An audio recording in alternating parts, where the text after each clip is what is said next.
The Xyrath coalition prided itself on its military precision. Their fleets operated under a strict hierarchy, every command passed down by a chain of authority that no one dared to question. To them, discipline was the only path to survival in the endless void. So when humans joined the coalition during the Carthian War, the aliens tried to classify them neatly into their charts and diagrams. Captains, sergeants, privates, the coalition understood those ranks well enough. But one designation puzzled them: Doc. On paper, Doc wasn't part of the command structure. They were healers, technicians of biology, non-combatants who carried no authority beyond their medical bays. To the aliens, they were background figures, important, yes, but irrelevant in the chaos of battle. That illusion shattered aboard the coalition ship Velos Prime. The Velos Prime was locked in a desperate fight over the molten skies of HFY. The Carthian fleet had struck with overwhelming force, and the coalition lines were collapsing. Plasma torpedoes ripped through shielding, and boarding parties cut into the ship's hull. In the chaos, Captain Rylak was killed, his second-in-command mortally wounded minutes later. The bridge dissolved into panic as the chain of command fractured. Officers shouted conflicting orders, navigators froze, and the gunnery crews fired blindly. And then a human voice cut through the noise. "Bridge crew, eyes on me."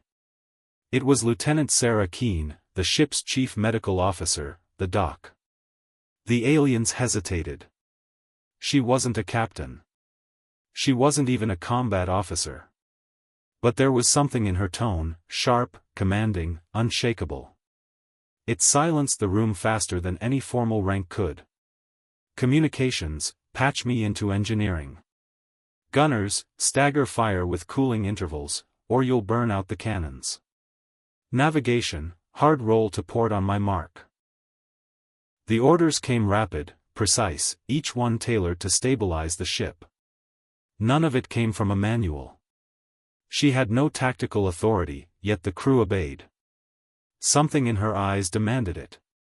Down in the barracks, alien soldiers whispered in disbelief. Why are they listening to her? She is not captain. She is. Document. She heals. That is all. No. Look, everyone obeys.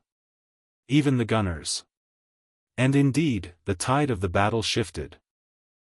Keene moved like a conductor before an orchestra, weaving fragmented pieces of a broken chain into harmony.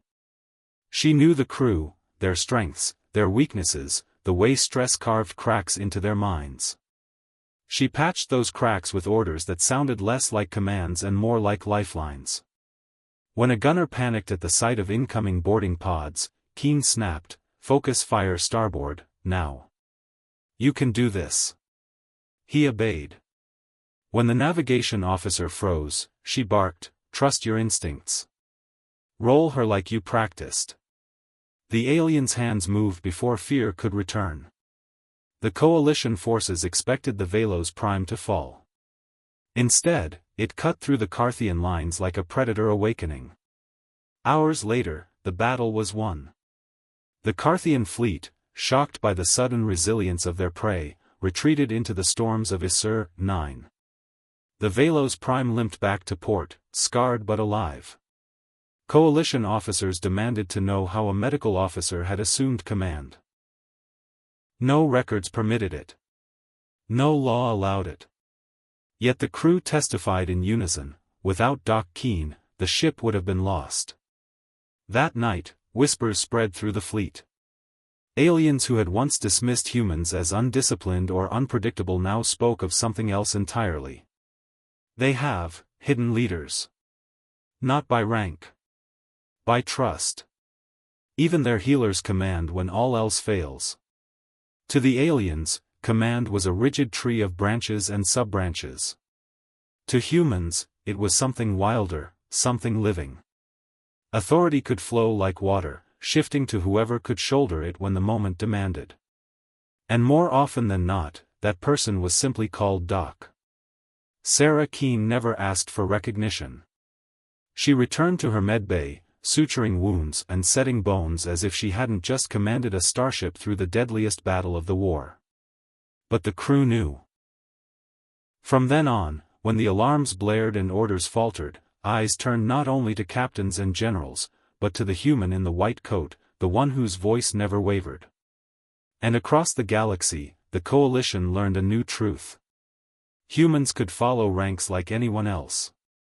But when the ranks fell apart, when chaos devoured structure and leaders crumbled, there was always someone among them who could stand up, take command, and be obeyed, without ever needing the title. They called them Doc. And it terrified the galaxy.